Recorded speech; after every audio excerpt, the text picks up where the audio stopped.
নমস্কার, আমি অভিজিৎ চক্রবর্তী। তোমরা আমার class learn English with Abhijit এটাতে এসেছো। আমার আজকের ক্লাস হচ্ছে ফিউচার পারফেক্ট কন্টিনিউয়াস টেন্স। যারা নিয়মিত আমাকে ফলো করো বা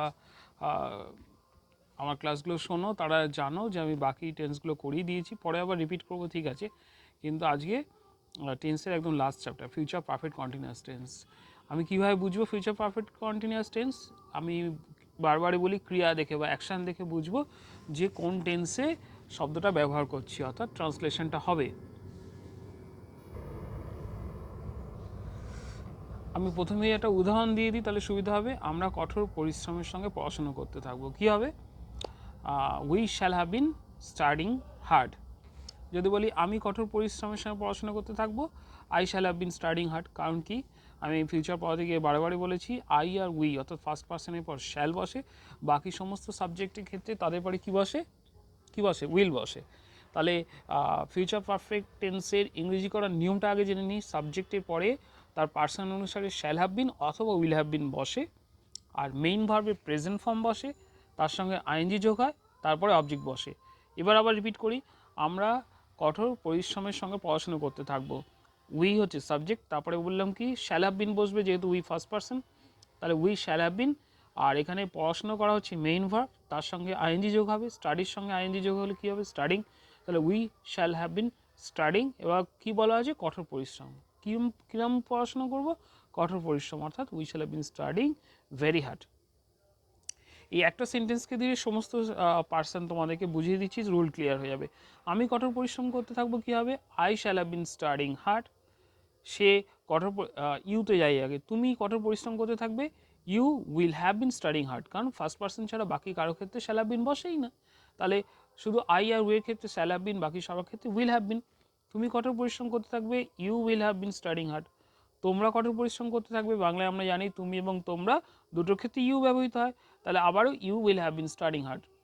সে কঠোর পরিশ্রম করতে থাকবে, he will have been studying hard. তারা কঠোর পরিশ্রম করতে থাকবে, they will have been studying hard. কোনো পার্সন যদি নাম নিই, সেও থার্ড পার্সনই হবে। তো রাহুল কঠোর পরিশ্রম করতে থাকবে, Rahul will have been studying hard. Gita কঠোর পরিশ্রম করতে থাকবে, Gita will have been studying hard. তাহলে এগিন আই এম রিক্যাপিং কি ফিউচার পারফেক্ট কন্টিনিউয়াস। প্রথম হচ্ছে তার ক্রিয়ার বা ভার্বের অ্যাকশন দেখে বুঝবো। ফিউচারে আমরা কি বলি বাঙালিরা? করব, খাবো, যাবো, এটা হচ্ছে সিম্পল ফিউচার। আর করব, খাবো, যাবো সেটা যখন কন্টিনিউ হতে থাকবে কিছু সময়ের জন্য বোঝাবে, তখন ওটা ফিউচার পারফেক্ট কন্টিনিউয়াস। অর্থাৎ আমি কঠোর পরিশ্রম করতে থাকবো, তুমি কঠোর পরিশ্রম করতে থাকবে, এখানে বোঝাই যাচ্ছে কিছু সময় ধরে করতে থাকবে। তাহলে you will having studying hard for 2 years যদি যোগ করে দিই, তাহলে আরও পারফেক্ট হয়ে গেল। পারফেক্ট কন্টিনিউয়াসে সময় থাকে, তাহলে you will have been studying hard for the next 2 years, I will shall have been studying hard for the next 2 years, you will have been studying hard for the next 2 years, আবার he will have been studying hard for the next 2 years, and they will have been studying hard for the next 2 years। আরও meaningful করার জন্য future perfect কন্টিনিউয়াসে কী হয়?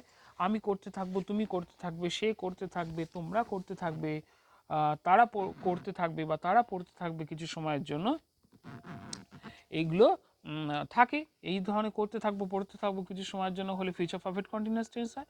আরও meaningful ইউজের জন্য কী হবে? স্পোকেনের ক্ষেত্রে বা রাইটিংয়ের ক্ষেত্রে এর সঙ্গে ফিউচার পারফেক্ট কন্টিনিউয়াসের সঙ্গে আর একটা সেন্টেন্স যোগ করা থাকে, যেমন পাস্ট পারফেক্টে থাকে।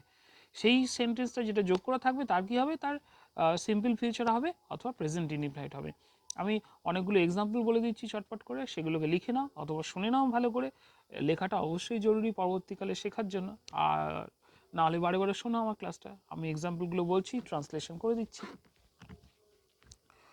পরীক্ষা দেওয়ার আগে আমরা কঠোর পরিশ্রমের সঙ্গে পড়াশোনা করতে থাকবো। পরীক্ষা দেওয়ার আগে আমরা কঠোর পরিশ্রমের সঙ্গে পড়াশোনা করতে থাকবো। অলরেডি এক্সাম্পলটা বলে দিয়েছি। তাহলে we shall have been studying hard before we take our examination. পরীক্ষা দেওয়ার আগে আমি বললাম, আর একটা সেন্টেন্স যোগ করলে ফিউচার যোগ করাই সাধারণত থাকে ফিউচার পারফেক্ট কন্টিনিউয়াস, নাহলে কেন ব্যবহার করতে যাব? তাহলে we shall have been studying hard before we take our examination, অর্থাৎ পরীক্ষা দেওয়ার আগে। Before we take our examination আমি বলেছিলাম, যেটা দ্বিতীয় বাক্য থাকবে তার প্রেজেন্ট ইনডিফিনাইট ইউজ করবো অথবা ফিউচার ইনডিফিনাইট। প্রেজেন্ট ইনডিফিনাইট হলে কী হয়? সাবজেক্টে পরে মেন ভার্বের প্রেজেন্ট ভার্ব বসে। তাই জন্য আমাদের পরীক্ষা শুরুর আগে, তাহলে before we take our examination, টেকটার মেইন ভার্ব বসিয়ে দিলাম, তার প্রেজেন্ট ফর্ম বসলাম, তার মানেটাই তাই, পরীক্ষা শুরুর আগে, before we take our exam. আমাদের দ্বিতীয় উদাহরণ, মুম্বাই পৌঁছানোর আগে ট্রেনটি দুদিন ধরে চলতে থাকবে। একদম ক্লাসিক্যাল এক্সাম্পল, দুটো সেন্টেন্স আছে, ট্রেনটি দুদিন ধরে চলতে থাকবে মানে ফিউচার পারফেক্ট কন্টিনিউয়াস টেন্স, ভবিষ্যতে কাজটা কিছু সময়ের জন্য ঘটতে থাকবে। আর কি ট্রেনটি মুম্বাই পৌঁছানোর আগে, এটা কি হলো, এটা প্রেজেন্ট ইনডিফিনাইট টেন্স করবো, অর্থাৎ এর সাবজেক্টে পরে মেইন ভার্বের জাস্ট প্রেজেন্ট ফর্মটা বসিয়ে দেবো। মেইন ভার্ব বা প্রিন্সিপাল ভার্ব একই ভাব বলেছি। গো হচ্ছে ক্লাসিক্যাল এক্সাম্পল, গো যদি মেইন ভার্ব হয় তার প্রেজেন্ট ফর্ম কি গো, ফার্স্ট ফর্ম ওয়েন্ট, আর পাস্ট পার্টিসিপল ফর্ম বা থার্ড ফর্ম হচ্ছে গন। তাহলে আমি কি বললাম, ট্রেনটা পৌঁছানোর আগে দুদিন ধরে চলতে থাকবে। আর একবার বলে দিই আমি, মুম্বাই পৌঁছানোর আগে ট্রেনটি দুদিন ধরে চলতে থাকবে। তাহলে ট্রেনটি হলো subject, the train will have been running for 2 days before, Mumbai পৌঁছানোর আগে, এই মুম্বাই পৌঁছানোটা হচ্ছে প্রেজেন্ট ইনডিফিনাইট করে দেবো। বিফোর ইট রিচ হচ্ছে মেইন ভার্ব, ইটের পর রিচ বসালাম, যেহেতু third person singular number reaches হবে, before it reaches Mumbai. Third example, MD শুরু করার আগে সে আগামী 5 বছর ধরে এমবিবিএস করতে থাকবে। ডাক্তাররা এমবিবিএস করে 5 বছর ধরে, তাহলে এমডি শুরু হওয়ার আগে সে আগামী 5 বছর ধরে এমবিবিএস পড়তে থাকবে। তাহলে সে আগামী 5 বছর ধরে এমবিবিএস পড়তে থাকবে, এই সেন্টেন্সটা দেখলে বোঝা যাচ্ছে এটাই ফিউচার পারফেক্ট কন্টিনিউয়াস হবে। আর এমডি শুরু হওয়ার আগে ওটার কি হবে, ওটা প্রেজেন্ট ইনডিফিনাইট টেন্স হবে। আমি ফিউচার পারফেক্ট কন্টিনিউয়াস টেন্স শেখাচ্ছি, তাহলে সে আগামী 5 বছর ধরে এমবিবিএস পড়তে থাকবে। তাহলে কি বলবো, he will have been studying MBBS for next 5 years before he starts studying MB. অর্থাৎ he will have been studying MBBS for next 5 years before he starts MD. Before he starts, এটা present indefinite করে দিলাম, he subject, তারপর main ভার্বের present form starts MD. Next example, আর একটা সহজ উদাহরণ, ঘুমোতে যাওয়ার আগে আমি 2 ঘন্টা ধরে অঙ্ক করতে থাকবো।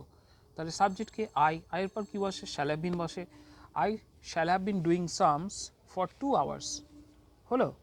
এবার কি, ঘুমোতে যাওয়ার আগে বিফোর, ওটা কি বলেছি প্রেজেন্ট ইনডিফিনাইট করে দেবো, ওটাই সাবজেক্টের পর মেইন ভার্বের প্রেজেন্ট ফর্ম। তো ঘুমোতে যাওয়া, যাওয়া ইংরেজি গো, তার present form go, before I go to bed. First হচ্ছে ফিউচার পারফেক্ট কন্টিনিউয়াস কোনটা, আমি 2 ঘন্টা ধরে অঙ্ক করতে থাকবো, এর কী হবে সাবজেক্ট আই, অর্থাৎ ফার্স্ট পার্সনে আছে তাই তার জন্য পরে শ্যাল হ্যাভ বিন বসবে, উইল হ্যাভ বিন নয়। তাহলে I shall have been studying, I shall have been doing sums, অঙ্ক করব, I shall have been doing sums কতক্ষণ ধরে, কারণ পারফেক্ট কন্টিনিউয়াসে ক্লাসিক্যাল এক্সাম্পল সময় থাকবে for 2 hours, I shall have been studying sums for 2 hours। আমি ঘুমোতে যাওয়ার আগে, এবার আসছি বিফোর ঘুমোতে যাওয়া, আই গো টু বেড হলো। নেক্সট এক্সাম্পল,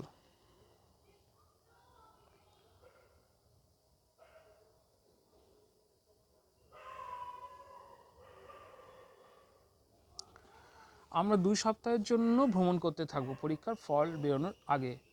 ঠিক আছে, আমরা 2 সপ্তাহের জন্য ভ্রমণ করতে থাকবো, এইটা হচ্ছে ফিউচার পারফেক্ট কন্টিনিউয়াস টেন্স। তাহলে আমরা হচ্ছে উই শ্যাল হ্যাভ বিন, ভ্রমণ করা হচ্ছে ট্রাভেল, তার সঙ্গে আইএনজি যোগ হবে travelling, we shall have been travelling, কত সময়টা দেওয়া আছে ফিউচার পারফেক্ট কন্টিনিউয়াস 2 সপ্তাহ, তাহলে we shall have been travelling for 2 weeks before the result comes out, পরীক্ষার ফল বেরোনোর আগে। বিফোর দ্য রেজাল্ট হচ্ছে ওখানে সাবজেক্ট, কামস আউট হচ্ছে মেইন ভার্বে প্রেজেন্ট ফর্ম বসিয়েছি, ওয়াই কামস আউট, কারণ third person singular number, result is third person singular number, subject is third person singular number, সেই জন্য before the result comes out.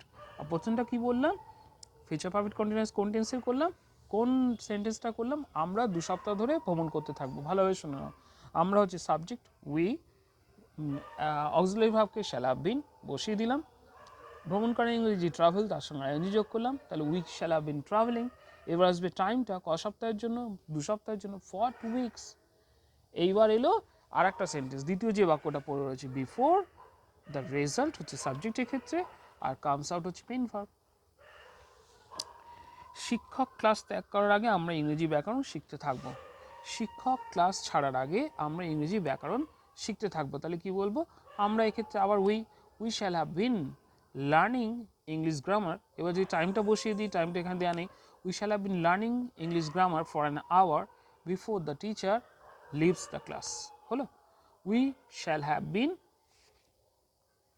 Learning English, আমি একটা সময় যোগ করে নিলাম ফর অ্যান আওয়ার, কারণ পারফেক্ট কন্টিনিউয়াস মিনিংটা আরও ভালো হবে, we shall have been learning English for an hour শিক্ষক ক্লাস ছাড়বার আগে, before the teacher leaves the class. Next example, পরের এক্সাম্পলটা কি, সতীশ বাবু 30 বছর ধরে শিক্ষকতা করবেন আগামী বছর রিটায়ারমেন্টের আগে। অর্থাৎ আগামী বছর অবসর নেওয়ার আগে অবধি সতীশবাবু 30 বছর ধরে, আগামী শীতে রিটায়ার করার আগে অবধি সতীশবাবু 30 বছর ধরে শিক্ষকতা করবেন। এখানে কোনটার ফিউচার পারফেক্ট কন্টিনিউয়াস হবে? সতীশবাবু 30 বছর ধরে শিক্ষকতা করবেন। সতীশবাবু will have been teaching for 30 years. এইবার পরের সেন্টেন্সটা প্রেজেন্ট ইনডিফিনাইট করব, before he retires in the next winter. Last example, England পৌঁছানোর আগে জাহাজটি 15 দিন ধরে চলতে থাকবে। জাহাজটি হচ্ছে দ্য শিপ, এখানে ওটাই সাবজেক্ট, তারপরে উইল হ্যাভ বিন বসবে। The ship will have been sailing for 15 days before she reaches England. She কেন? জাহাজের ক্ষেত্রে শি ব্যবহার করতে পারি, ইটও ব্যবহার করতে পারি। তাহলে নেক্সট রিপিট এগেইন, ইংল্যান্ড পৌঁছানোর আগে জাহাজটি 15 দিন ধরে চলতে থাকবে। The ship will have been sailing for 15 days before, পরের সেন্টেন্সটা কি, সিম্পল প্রেজেন্ট করে দেবো, বিফোর শি এখানে সাবজেক্ট, অথবা ইট যদি ইচ্ছা ইট বসাও। রিচ মানে পৌঁছানো, তার থার্ড পার্সন সিঙ্গুলার নাম্বার বলে রিচেস, বিফোর ইট রিচেস কোথায়? ইংল্যান্ডে। তাহলে আবার বলি, জাহাজটি ইংল্যান্ডে পৌঁছানোর আগে 15 দিন ধরে চলতে থাকবে। The ship will have bin sailing for 15 days before it অথবা before she reaches England। হলো ফিউচার পারফেক্ট কন্টিনিউয়াস টেন্স।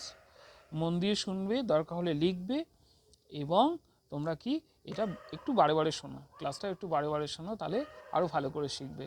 আর যদি আমার ক্লাস ভালো লেগে থাকে তাহলে আমাকে ফলো করবে, লাইক দেবে, সাবস্ক্রাইব করবে, অন্যান্য বন্ধুবান্ধব পরিচিতদের মধ্যে শেয়ার করবে। নমস্কার, thank you for listening me.